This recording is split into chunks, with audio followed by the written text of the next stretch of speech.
Sabe, quando a gente pensa em tecnologia na educação, qual é a primeira imagem que vem na nossa cabeça? Provavelmente tablets, lousas digitais, um monte de aplicativo, né? Mas e se o mais importante não for a ferramenta, e sim a guerra invisível que acontece por trás dela? Hoje a nossa conversa é sobre educomunicação. É um campo que ensina a gente a enxergar como a mídia disputa a cada segundo a atenção e a formação dos nossos alunos, e principalmente como nós podemos virar esse jogo na hora de criar nossos materiais didáticos. Olha só que interessante. De um lado temos a escola e a família, que são as bases que a gente sempre conheceu para a nossa formação. Do outro, uma força que está em todo lugar, a mídia. E hoje em dia não tem trégua. É um verdadeiro cabo de guerra o tempo todo disputando aquilo em que a gente acredita, o que a gente valoriza, o que a gente considera verdade. Isso aqui não é briguinha por atenção, não. É uma batalha silenciosa pelos significados que constrói o nosso mundo. Bom, este aqui é o nosso roteiro, o nosso mapa para essa jornada. A gente vai começar entendendo melhor essa batalha pelos significados. Depois vamos mergulhar no que é a tal da educomunicação e provar que ela vai muito além da ferramenta. Em seguida, vamos aprender a decodificar esse mundo editado que cerca a gente e, por fim, descobrir como podemos ser protagonistas na construção de uma nova história. Vamos lá então. Nosso primeiro ponto, a disputa pelos sentidos. E o alerta aqui é bem claro, viu? O problema não é o aluno distraído no celular. É muito, muito maior que isso. A questão é quem define a narrativa, quem decide como nós, como sociedades, vamos interpretar o que acontece no mundo. A luta é pelo controle do significado das coisas. E vamos ser sinceros, a escola perdeu o monopólio do conhecimento. A gente querendo ou não, a mídia se tornou uma segunda escola, uma espécie de educadora informal, sabe? E uma educadora extremamente poderosa que atua 24 horas por dia. Ignorar essa força na hora de planejar uma aula, um material didático, simplesmente não é mais uma opção. O primeiro passo para inovar na educação é aceitar essa novidade, certo? O cenário é complexo, já deu para entender, mas como é que se navega nisso tudo? Pois é, existe um campo de estudo para isso, a educomunicação. E não, calma, não é só mais um nome complicado da academia. Pensa nela como se fosse um óculos, sabe? Uma lente especial que ajuda a gente a enxergar com mais clareza. Quando a gente vai construindo a nossa cidadania, que parte de um mundo editado, modificado, quando é atravessado pela lente, passa a ser conhecido e criticado. E o que isso mostra para a gente no final? A gente pode dizer que a educomunicação é exatamente essa interseção. É o campo de batalha, mas ao mesmo tempo é a mesa de diálogo, onde a escola e a família, aquelas agências tradicionais de socialização e as mídias vão se encontrar. E é bem ali que vai acontecer muita coisa. Os significados são negociados, construídos, disputados e é onde a mágica acontece, mas também onde o perigo pode estar. Agora, vamos quebrar um dos maiores mitos. Se por acaso alguém aqui ainda acha que tecnologia na educação é só sobre colocar o tablet na mão do aluno, a gente precisa conversar.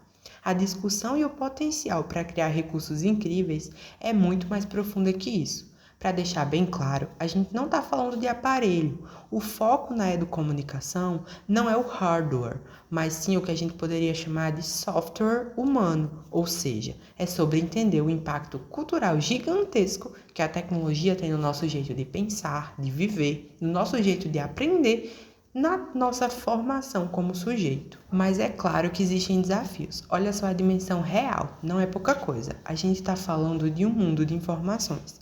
Então, às vezes, é difícil compreender que o campo não se reduz a um fragmento, que ele é pluridiverso e que engloba muitos conhecimentos. Da forma como a tecnologia modificou a nossa noção de tempo, espaço, do futuro do trabalho, da arte e a necessidade de partir do mundo editado para um novo mundo, por meio do diálogo entre os amplos saberes, gerando no sujeito a consciência da construção cultural a qual está inserido. Ou seja, é um universo de discussões que alimenta a nossa prática. Agora, a gente chega no ponto-chave de toda essa discussão. Eu citei em alguns momentos a realidade editada, então preste atenção. A mídia não é um espelho que simplesmente reflete a realidade. Ela é mais como um martelo que ajuda a construir essa realidade. E esse conceito é fundamental para qualquer educador. Em outras palavras, nada do que a gente vê na mídia é totalmente neutro. E esse exemplo aqui deixa tudo muito claro, né? Vejam só o caso de Saddam Hussein. Durante a guerra Irã-Iraque, a mídia ocidental pintava ele como um aliado, quase um salvador. Anos depois, na guerra do Iraque, essa mesma mídia o construiu como um ditador sanguinário. A pessoa era a mesma. A edição do personagem e o enquadramento da história, isso mudou tudo. Então fica aquela pergunta que vale 1 milhão, né? Qual dos dois era o verdadeiro?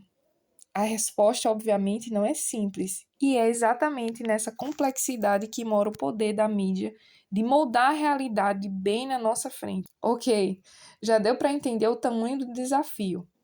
Mas a pergunta que realmente importa é: e agora? O que nós, educadores, fazemos com essa informação toda?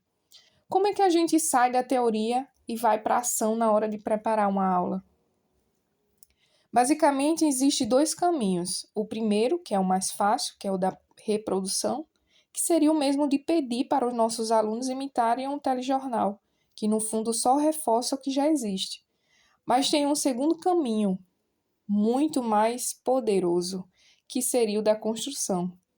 E é usar exatamente a tecnologia não para copiar, mas para criar, para dar voz à cultura da comunidade, para desenvolver um olhar crítico e cidadão de verdade com os recursos que a gente produz. E qual é o objetivo final disso tudo? É nada menos que uma revolução.